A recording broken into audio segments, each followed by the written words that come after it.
All right, we are back. Oh my goodness.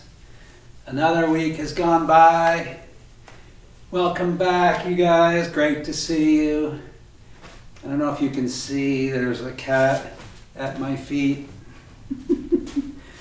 Can you see that? Come here, baby. I don't know if you can see that. Not sure. Can you see the cat? Oh yeah, you can see her fine. All right, great. Hey, welcome back to my regulars. And if you're brand new, welcome to you. Glad you found us. And stay tuned for some neat stuff. We will do, let's see, what are we doing today? We're going to do one more set with some dragon movements. And then I promised you we would look at high pat the horse again, but we'll put that off until next week. I want to do a little more research on that. And let's see, got some new things for you. The theme, one of the themes that I wanted to discuss with you was the idea that all Tai Chi is Qigong, but not all Qigong is Tai Chi. And what does that mean? So Qigong is loosely defined as energy work. So any Tai Chi is energy work. But Tai Chi is loosely defined as a martial art. And not all Qigong movements originally were martial arts or could be used or construed as a martial art. But some can, and we've got a couple to look at today. So we're doing, this is a movement called wrapping the pole. And it's very circular. It's supposed to be good for the liver. It's a loosening exercise, right?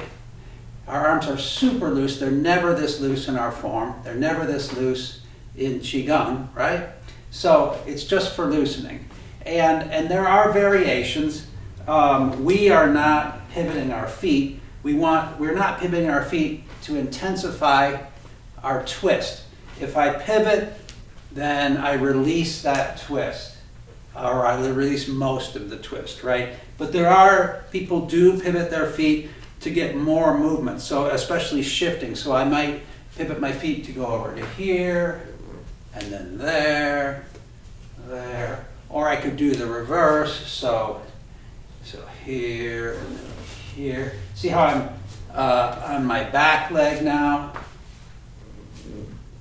right? I didn't really have to stop to switch that. You can just switch it.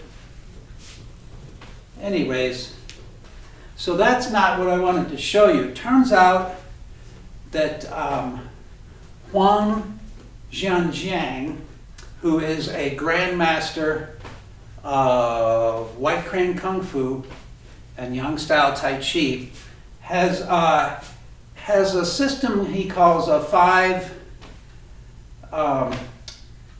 loosening exercises. And he does something quite similar to this as his very first one of the 5 exercises. And so this is interesting because it's more linear than circular, and it's taking place more in the frontal plane. Now before I loosen up a lot, let me show you how it works, because if I get too loose, you can't see what's happening here. So let's say we start here, and then we come here, and then here, and then here, and then here, here, and I'm not pivoting my feet. So the neat thing, and I'll get looser in a second, I'm looking from side to side, but I noticed that Grandmaster Huang was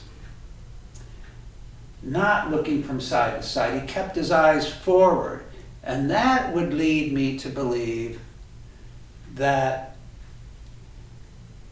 he doesn't want to take his eyes off of something, So this could have a martial implication. So now I'm going to get loosened up. Okay, I'm going to get loosened up, right? So as loose as you can. So it's kind of hard to get everything loose, even the wrists, right? Sort of like bird's wings or something. I'm not, I can't quite get it like, there you go. But that's the reason it's an exercise, is to make it as just loose as you can. All right, so one of the reasons I'm showing this to you is I was just absolutely blown away to find out that Master Huang incorporates this movement into his push hands. And I wish I could demonstrate this with somebody, but we're still under semi-quarantine, and also the dojo is still, we're still working on the swamp cooler. I am making progress, and that's part of our theme also today, is slow progress is just all you need sometimes, right? We have a Confucius quote later that confirms this. All right, okay, good. Let's, so like I say, I wish I could demonstrate how that's done as in push hands. It's amazing to see, but maybe there's a way I can show that to you.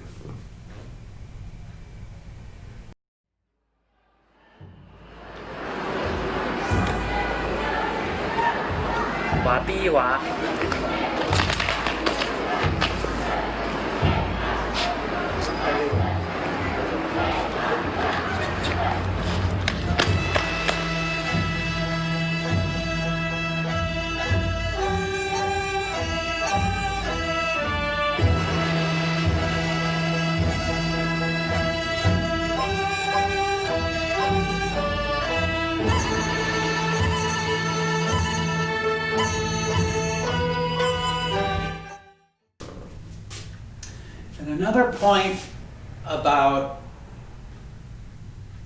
limiting this movement to what's known as the frontal plane is that when you limit movement,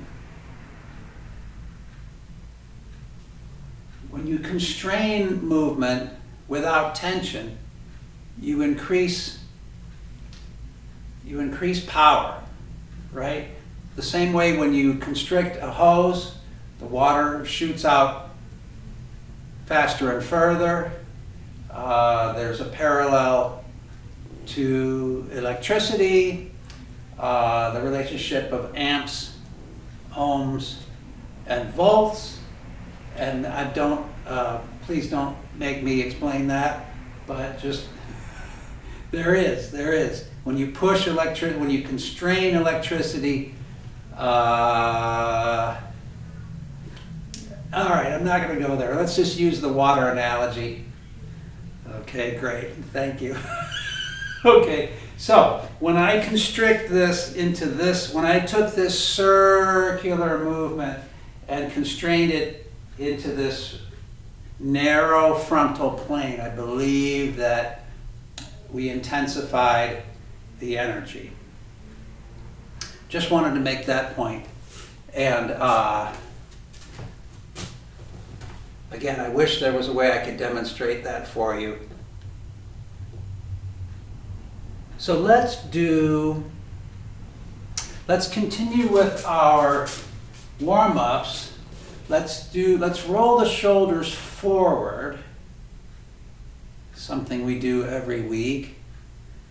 I hope you guys are aware that there's a forward and a backward. It's not just a generic single shoulder roll. So I'm going forward, and we can roll each shoulder forward individually.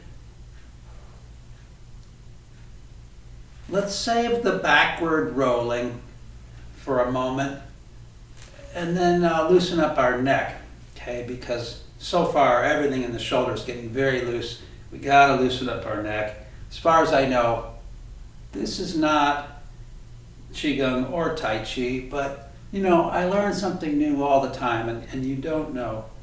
There could be a system of Qigong where they do neck exercises, and hopefully it's more interesting than what we're doing. Let's go from side to side. Be very gentle.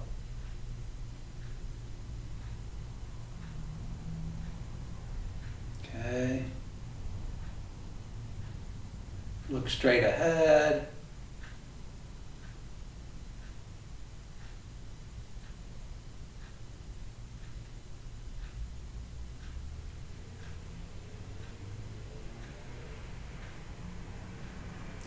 All right, good. Okay, great. So now let's roll the shoulders backward.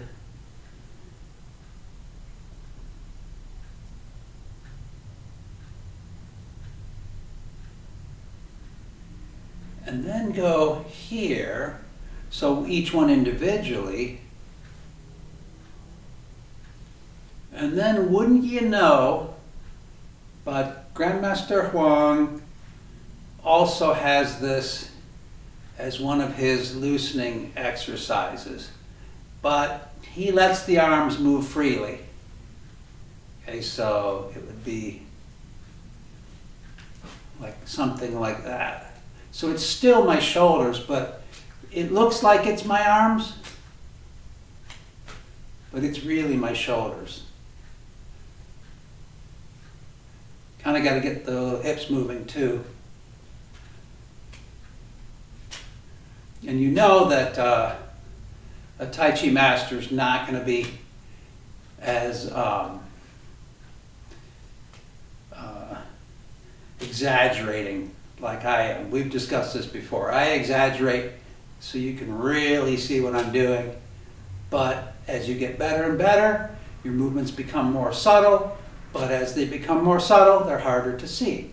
So to help teach, I do big clunky movements. So anyway, wouldn't you know it? Again, I was flabbergasted to see that Master Huang incorporates this into his push hands as well.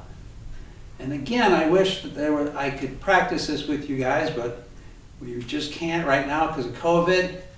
So in place of practicing, maybe you could maybe we'll see some other way to show you how this is done.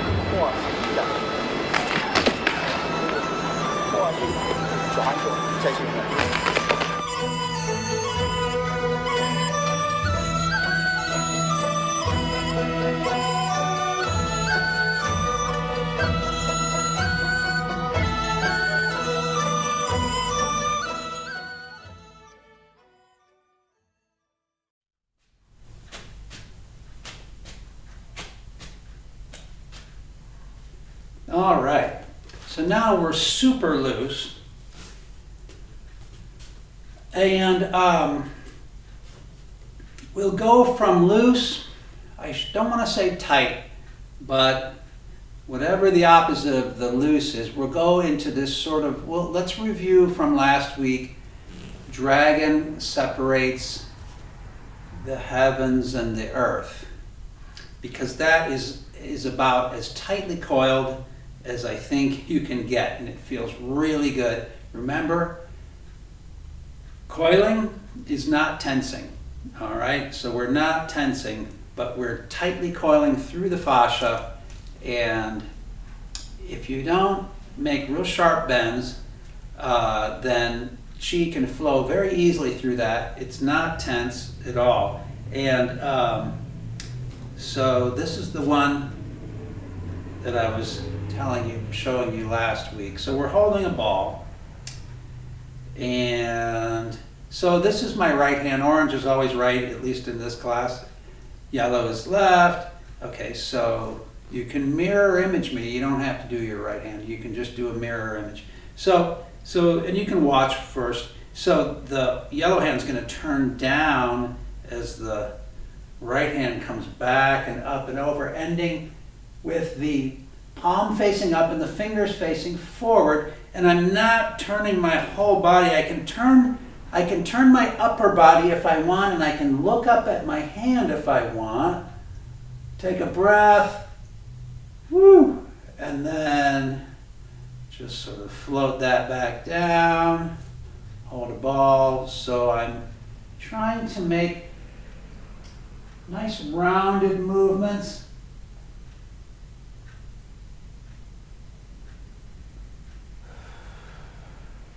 Okay, so I paused there because it just feels really good to stretch there, but this is not a yoga class. So let's go nice and smooth, and we'll make continuous motion from now on. And breathe freely. I'm sure there is a breath pattern here, but if you breathe freely, your body will find it. And it's most likely inhale as you open and exhale as you close. This is a huge opening. Exhale, close. Inhale, open.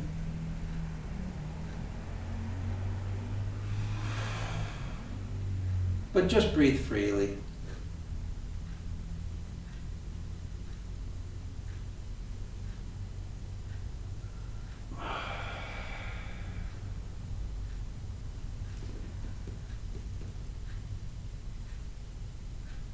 Yeah, I don't know about you, but I think this feels really good.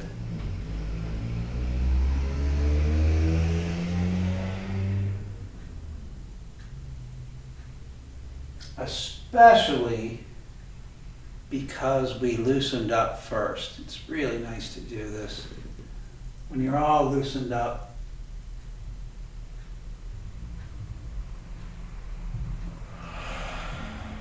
How about one more on each side?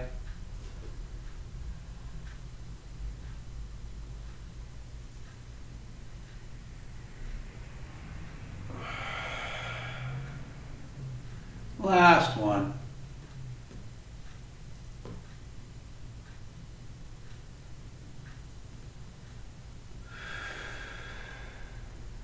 Maybe, let me tell you something, and we'll do maybe one more. I don't know if I do tell you to rotate this hand down, but I hope you can just feel it. It just wants to rotate down. Okay, now I know I gave you a clue, but I hope you find out that in your form, a lot of the movements, I suggest them to you. They're suggested by the designers of the form, but they really flow, and they want. It's almost like your body wants to do it. It's flowing into like a form, and maybe that's why they call it a form, like a concrete form. The concrete just flows into this form, and it's just gently guided into this form. It doesn't have to be forced. It just goes there. Now I know that you can go anywhere you want in your form if you wanted to, if you know you're stepping, pivoting, and like that. But there is just something special once you know it, where it just wants to. The chi is almost leading you into that movement. So let us do. So let me show you another qigong that's a dragon qigong, which is directly from our form, directly from movements in many forms. It's a swimming dragon qigong, and it really looks like a dragon swimming through water. But it's basically one of our kicks, which happens to be 28 and 29 in our form, and a diagonal flying movement, which we have many of them done differently. This happens to be most similar to 24 on the B side. What I'm referring to in terms of diagonal flying is that you see it done with this sort of sweeping motion sometimes, but there's this piercing movement where it is just like that. That's a form of diagonal flying as well. And sometimes it's like an arm hit. Other times it's the back. The back is hitting out. Anyway, so let's do this.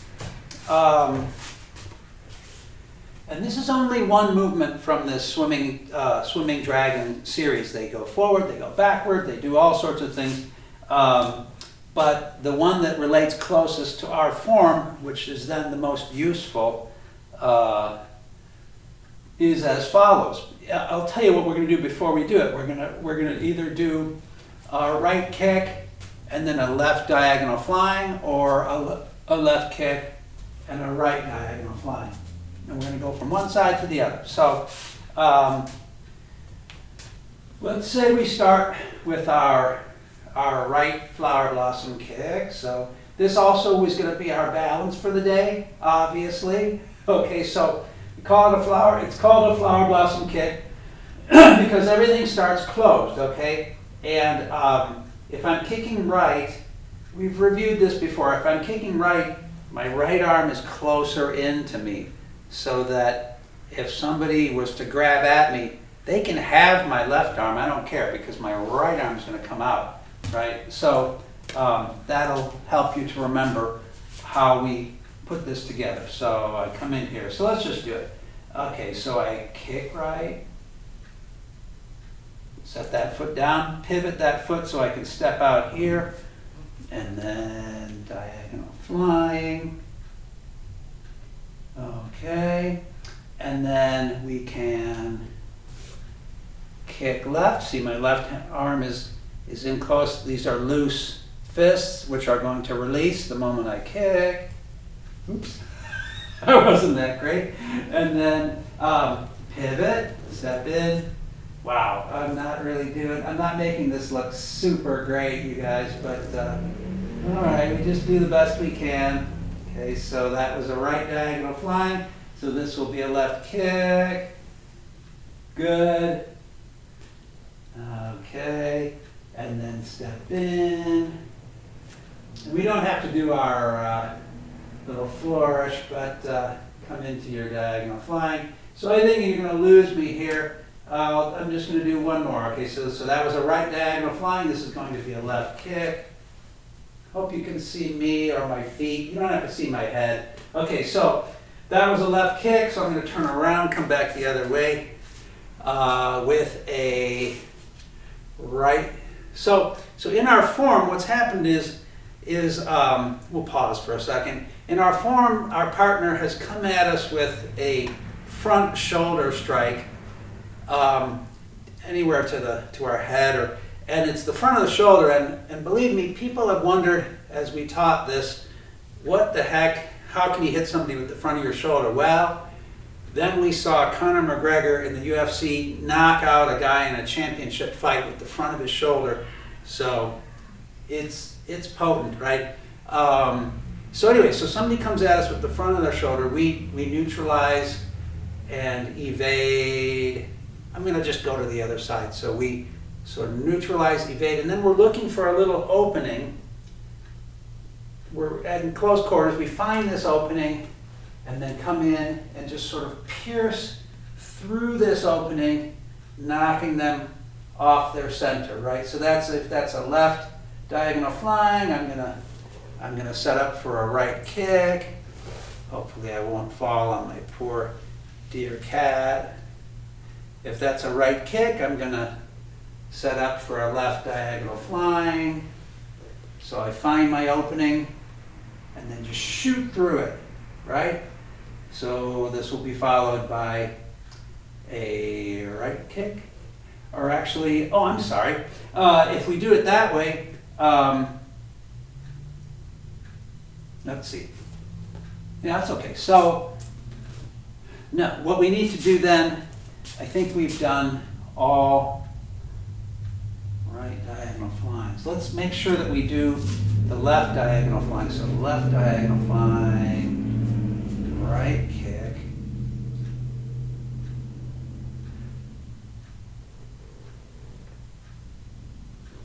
Yeah, we have to do right diagonal flying, left kick, left diagonal flying, right click, kick. All right, anyway, good enough. Okay, so you get the idea. And again, we're doing this more as a drill rather than a real sacred Qigong. I mean, again, you could take a year to learn that with Qigong. We just did it in 5 minutes, right? Because it's from our form, and anything in our form is fair game to practice, to drill, to do forwards, to do backwards, to do on the left side, to do on the right side, to modify according to new applications that you might find. And next week when we discuss high pat the horse, you're just going to see how many different variations there really are. So that was a version of swimming dragon directly from our form. And why don't we go ahead and take a little break right now? So have some water and we'll come back and we'll do our form after that. Okay, we're back. Wait, you're over there. Okay, good. So I think I promised you last week that we would do something different with our form. I would do something that's rarely done and place the camera at a 45-degree angle. It's usually on this it's somewhere on a north, south, east, west grid. And I've always thought that having it at a 45-degree angle or a random angle is just too disorienting, but Steve convinced me to try it, and also I want these videos to have something new each week, so we'll give this a try. And let me suggest another thing, and I may start to suggest this every week, is that you pause right now, and before we do our form, you do your form on your own. See how far you can get through it.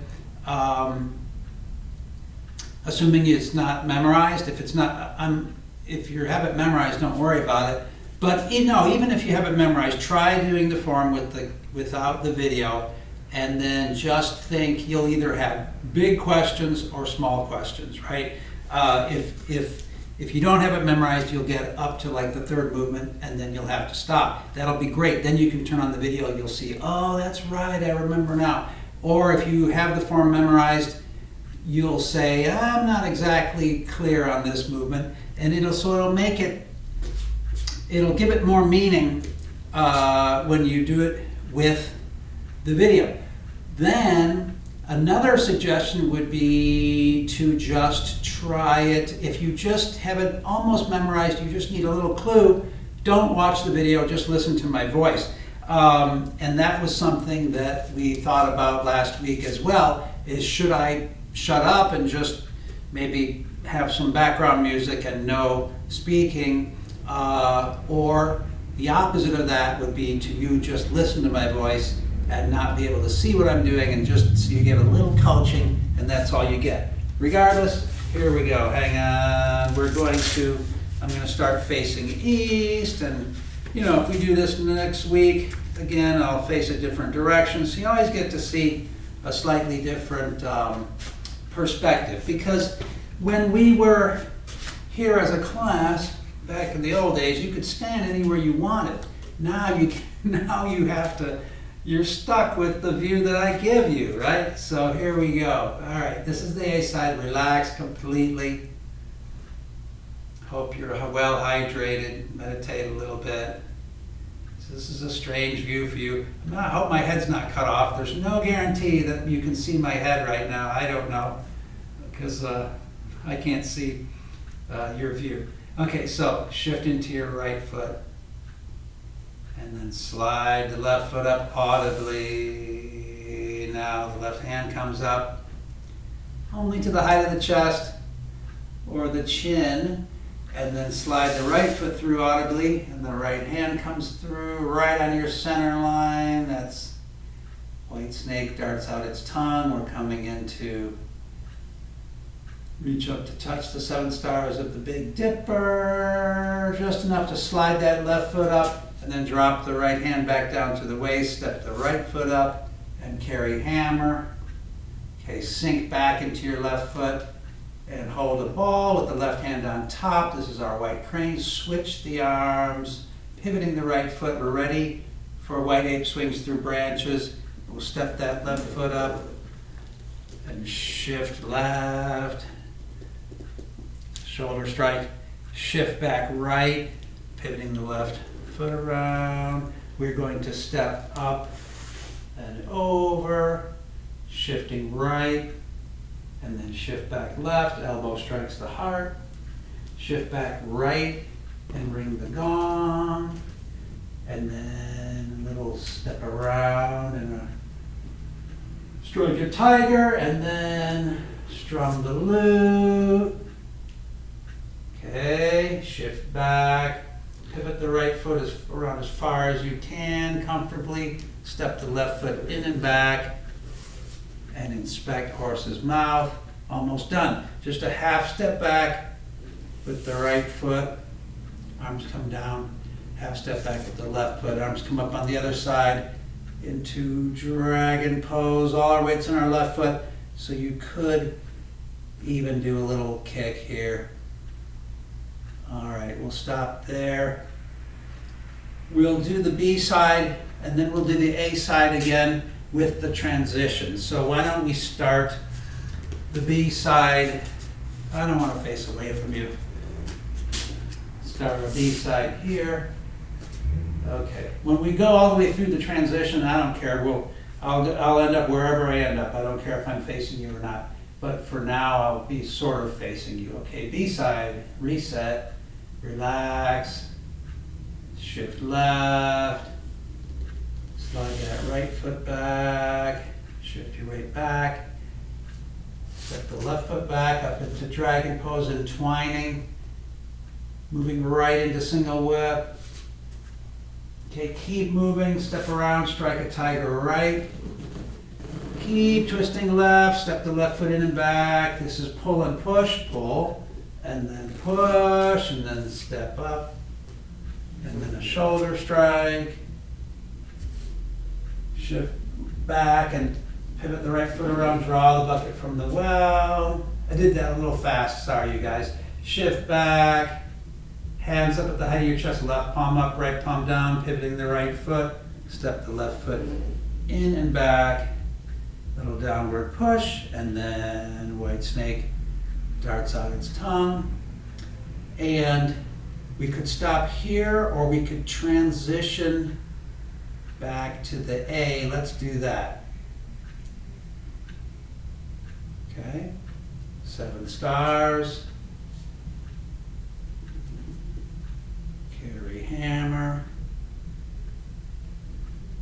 White crane, and then white ape swings through branches. Pivot, step up and over, shift right, shift left, elbow strikes the heart, shift back right, ring the gong, strike a tiger, strum the lute. I'm getting close to the frame, I hope you can still see me. Okay, I hope I may just make this, okay? Oops. Stepping on my cone. All right. Excellent. Yay, did it. Good. Very good. Another water break. So at this point, if you took my advice, maybe now you'll rewind a couple minutes. Say you went just by the sound of my voice. Now you're going to do it visually to answer any questions you have. Pause whenever you need to. Really use the video as a teaching tool to take advantage of this. Remember, I always said I never wanted to make videos, but COVID has forced me to make videos. The only problem really is I wanted to make videos. Here, I'll talk while let's do some circle walking. So if you're not working on your form, don't worry about it. But still do your circle walking, because stepping and movement is extremely important. Movement from here down, right? Because we do a lot of upper body movement in our Qigong, right? But you have to learn to step, right? And we're not getting too worried about our circle walking because it's not a Bagua class, right? So it's just better than walking in a line. Better than walking in a straight line, right? But we're not worried too much about our circle walking. I don't want to turn my back on you, so I'm just going to switch sides, right? Okay, so what was I saying? Oh, so once again, I'm going to encourage you to learn your form during this time. And I know that there are different types of learners. See, if we were doing push hands, Baby Monster just defeated me because she upset my balance. I swear there's an uneven part in the floor here. I swear, this is the same spot last week that I lost my balance, right? Or the dojo's haunted. We don't know. So I know there are many different types of learners. And when I say to learn the form sequentially, one movement per week or half a movement per week, that might not fit your learning style. But you can use that just as a test. So if you're learning in some other way, I'm going to switch and go back the other way. If you're learning in some other way, just sort of absorbing the form, learning it by feel, that's fine. But then when it comes time for quiz time, you have to sort of quiz yourself sequentially. This comes after that comes after that, and you will get up to a point where you don't remember anymore. And I would say that you can break this down into tiny, tiny pieces, our form. It's not one complete movement. You can just learn, what does my left foot do for half the movement? Then the next week, what does my right hand do? Memorize that.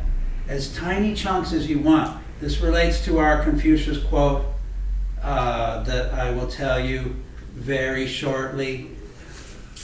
Okay, because we're running out of things to do.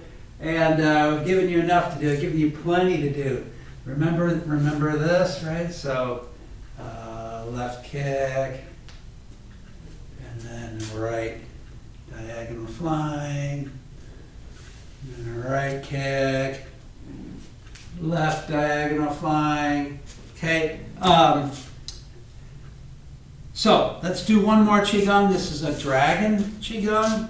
And this will be our closing Qigong. I know that we like our lifting water, but this one is so good. You won't believe it. Okay. It is called, sorry. It is called Heaven's Qi Descends on Dragon. And it starts out just like most of the Qigong, feet under the hips. And very similar to like I'm going to step back, make sure you can see my head and my hands. Starts out similar to the wild goose flaps and swings. Let's review that. So that'd be inhale up, exhale down. That's wild. That's just a real basic wild goose. But this is so much nicer. Watch this. So arms come up. And then heaven's chi descends upon dragon. You can just feel the chi flowing down over your body. It feels so good. Go nice and slow.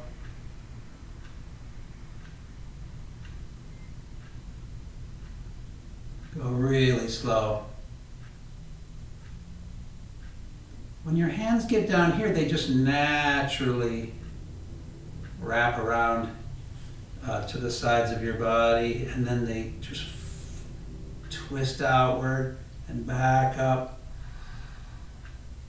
So this movement is a little bit too long to do in one breath unless you have tremendous breath control. And your hands are just close enough to your body so that you can almost feel the chi radiating or flowing between the hands and the body. So really, this is really magical.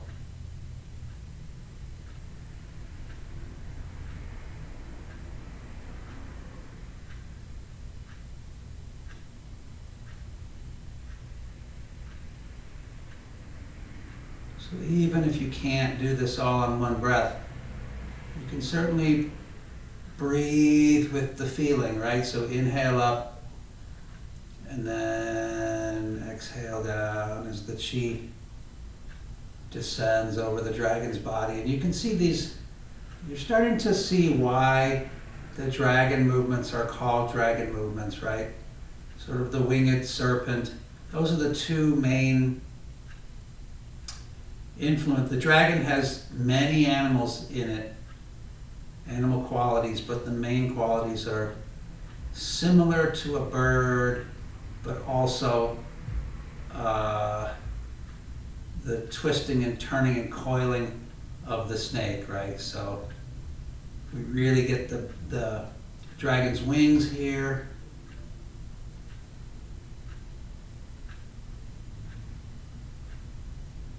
And then the movement is very dynamic too,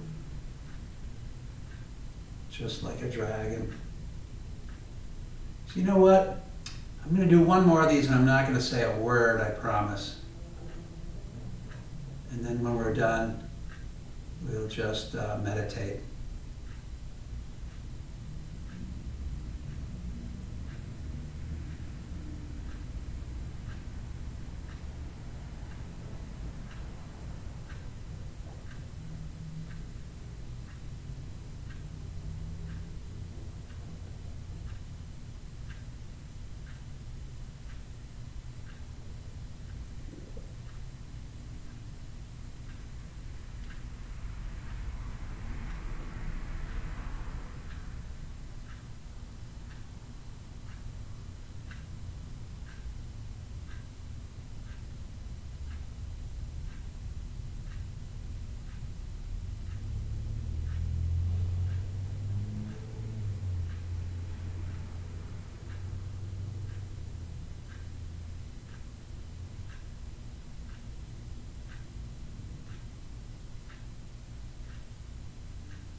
So I promised you a Confucius quote that seems to be like just like it was written for Tai Chi. It pertains, or it could pertain, to how we learn the form, as I was just suggesting. It could also pertain to how we do the form in one long, unbroken, flowing river from beginning to end. And maybe even circular as we do, so it's a flowing river that never ends, an infinity symbol. Anyway, the quote from Confucius circa 500 BC is, it does not matter how slow you go as long as you do not stop. And thank you for coming. Thank you for coming. You guys are great. See you next week. And maybe by next week we'll be close to back here. I'll let you know.